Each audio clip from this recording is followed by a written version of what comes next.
Okay, let's take a look at Cathy Moore's diagram, Will Training Help? Now, I love this diagram because it really does show what classic traditional training can and cannot do. And this is really the way that most organizations view things. So the first thing we see here is, what is our goal?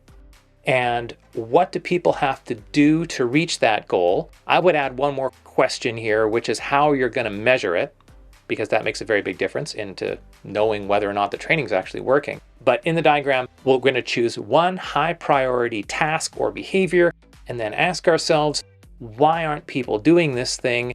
Is it a problem with motivation, skills, knowledge, or the environment?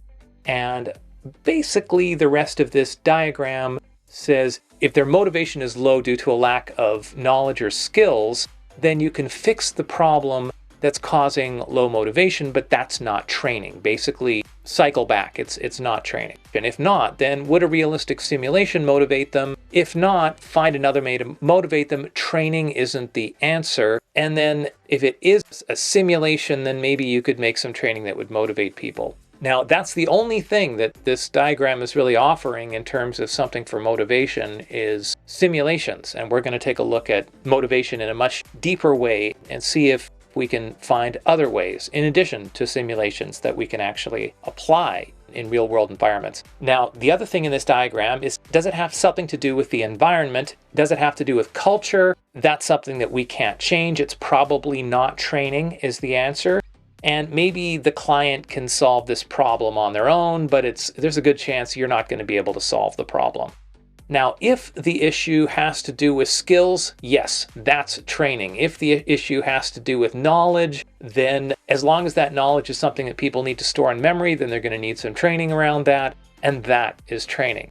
So basically, by this diagram, traditional organizational learning or training is defined as knowledge that you have to keep in memory or skills that you have to learn, and other than that, there's nothing you can do. Now, what I'd like to do is take a slightly different view of this and combine motivation and environment. Basically take all the stuff that is outside of knowledge and skills. And before we dive into knowledge and skills, because this is really where most of this course, almost the entire course goes through knowledge and skills.